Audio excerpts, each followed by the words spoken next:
iOS 12 has finally come out for everybody. As you can see right now, I am updating my iPad and my mother's iPad. Let me unlock this. Also, there's a nasty crack there, which I am in the process of getting fixed. But as you can see, iOS 12 is finally out. I'm going to test them both out on these two iPads. I'm going to do a comparison between these two, which ones are better. It's really nothing big, but as you can see, this one is a little ahead because I had this in school. My phone has been updated as well. I've been on betas, but once the official release came out, that release, the gigabyte storage was 2.74 gigabytes. So it's basically reinstalling a whole brand new version of iOS 12, basically erasing all the betas and starting over fresh. So nothing really bad there. But also coming out are HomePod updates, which I am really going to go into detail. Both HomePods will receive the updates where you can now get the support for phone calls. Thank God. We'll see what else has been updated in the HomePods, but I just wanted to give you guys an update that these are the devices that are updating, and I will test them all out and give my final review of iOS 12, the standard, soon. So stay tuned. Okay, so we have both iPads here ready to go. This is on iOS 12, and again, iOS 11.4.1. Now, for the purpose of this video, I'm checking out the 2017 iPad versus the 2018 iPad. Obviously, this will be a little faster with iOS 12, but I want to see how this will do on iOS 12 as well, since this is a past-gen iPad.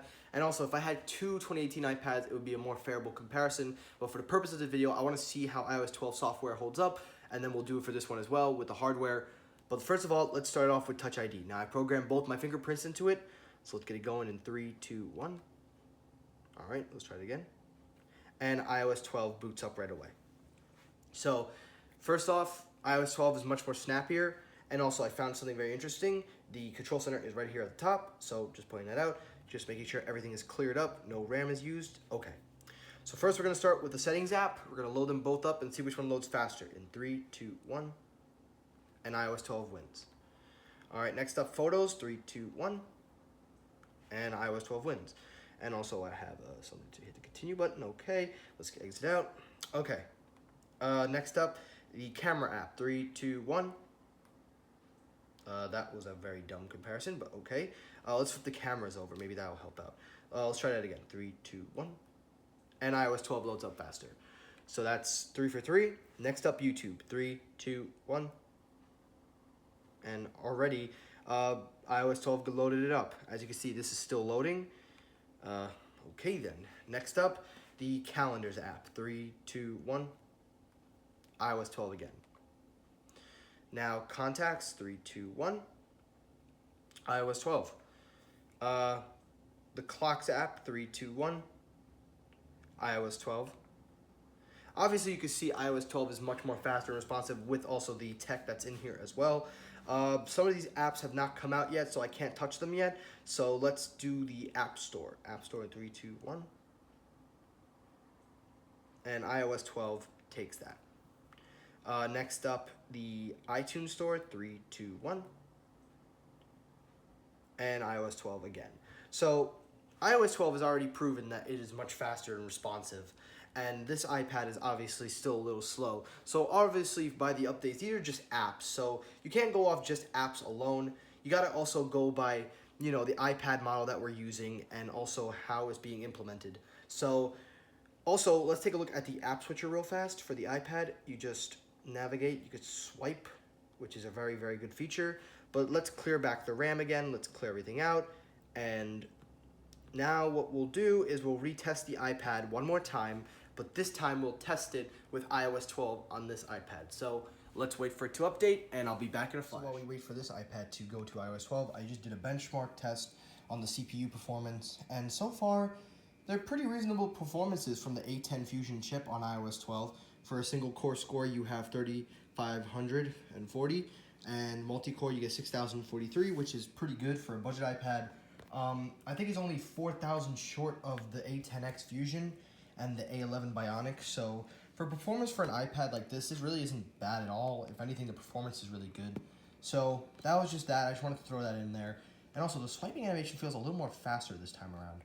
Just wanted to throw it in as well, so let's wait for this to update, and then we'll compare one more time side by side. Okay, so both iPads are up to date on iOS 12. Now we're going to check out the performance on them. I kept the wallpapers just for distinguishing, but you can obviously tell which is which. So we're going to do the speed test in 3, 2, 1. Okay, that didn't work. and slightly a little slower, but this is still faster, but just by a little bit. So obviously that's our first sign. But now let's do the app switcher again. Let's load up the settings like we did before, but let's see what happens in 3, 2, 1. All right, damn, that was actually at the same time. Okay, photos. A little faster on here, but just as fast, so nothing to worry about. Camera. Oh, I forgot. Flip the cameras over. So let's flip the cameras over and let's see how that looks. Try it again. 3, 2, 1. Oh wow, both come up at the same time. That's how I'm also filming this. Let's look at YouTube. 3, 2, 1. It is faster on the iPad over here. That's one thing I noticed. Calendars. A little faster on here, but just as fast, if not almost the same, but a little slightly faster. Next up, the contacts. Again, faster on the iPad here, but it's still much faster on iOS 12 on this device, which is very impressive. Clocks. Oops, sorry, that didn't start at the same time. Let's do that again. 3, 2, 1. And they will start up at the same time, okay? Maps. I don't know why I don't have maps on here, but no worries. We'll skip maps. Let's do home. Home app in 3, 2, 1. And obviously this one starts up faster, so that's that. Stocks app. Let's try the Stocks app. 3, 2, 1. And they both start up at the same time. All right. Okay, let's continue. Okay, so both apps start up at the same time. Voice Memo is up next. So let's try Voice Memo in 3, 2, 1. Voice Memo is slightly faster here. But other than that, that is just hanging this up. So yeah, iOS 12 brings a lot of performance update on this.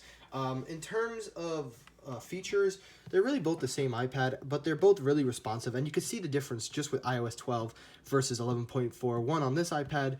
I should have did an update on this one for this iPad, but obviously I just wanted to do a speed comparison. But you can see iOS 12 is making your devices better. Now, if you saw the benchmark score for this one, I'm going to do a bench score on this. We're going to see how much we get, put it side by side, and I'll get back to you. Okay, so both iPads are running the Geekbench as we speak. Just a quick update, the HomePods have been updated, so I'll test that out after in a separate video. I just wanted to make this video dedicated to the iPads only, because I've been seeing mostly iPhones. I haven't seen too many with the iPad, so I just wanted to kind of make a video out there talking about these iPads, especially the low-end devices, the budget iPad, if you guys happen to have this generation's iPad, the 2017, and you have the 2018. So I made 2 videos for the same iPad, but I wanted to see how everything is. Last score we got on here was 6,000 for multi-score and 3,000 on a single core. Let's take a look and see how this is, how the performance has been improved, and we'll see how it goes. So, be back when it's ready. While I was gone, the benchmark results were done. Let's unlock the devices, and here is the result of the iPad 2017. Now, obviously, the single core score is only 1,000 short, but the multi-score is 2,000 is a big difference, but you really aren't going to notice it, because when I use this iPad, when I use this watch, because when I'm using it and I open an app like the Stocks or anything, it's really fast and responsive. It does take a few minutes to get used to, but it's really, really responsive. See, it loads up much faster, and then if you go in the App Store, everything comes up much more smoother. So you really aren't going to notice much with the specs. An average everyday consumer, that buys this stuff, is obviously not going to notice the difference. But overall, I really can't complain. This iPad feels so much more faster and fluid, if I must say. And this one too, it revitalizes these products so you keep using them and you don't have to keep switching. This iPad's almost 2 years, because 2019 is around the corner, and the iPad, I believe, came out sometime, so it's almost 1.5 years old. So it's only a year old, but you could see that the performance is still good, even on the A9 chip. And the A10 Fusion chip holds up pretty well. The A11 Bionic, which I will put in the video here for my iPhone, the Geekbench score, you will see that there, and that's a bigger difference, but again, that's A11. A12, we'll have to see how that is. But honestly, though, I can't really complain about this. They really did a good job with iOS 12. If you notice, the speeds when you swipe are a little more fluid, but on the iPad Pro, obviously, it's going to be the best, 120 hertz. But overall, iOS 12 on the iPads have been very, very reliable. I just wanted to kind of share this out just to show you guys the difference from iOS 12 on the new iPad and then on an old one. Just wanted to show it off. And Obviously, I should have shown iOS 11 on this iPad as well, and I should have did the breakdown, but I'm at least happy that I was able to do the bench scores on iOS 12, so you guys get an idea of what your iPad will look like on iOS 12. I will be doing these often. I'll do this for next year, iOS 13, but I'll do them both before I release them to iOS 13 and then after with the Geek Scores. But that's going to do it for this video. Thank you for watching. Like, comment, subscribe. Let me know, do you have iOS 12? What do you think of the update so far? Are you happy with it? Also, let me know, what do you think of Siri shortcuts? I'm going to try it out. But thanks for watching, and peace. Tell me pretty lies, look me in the face. Tell me that you love me, even if it's fake.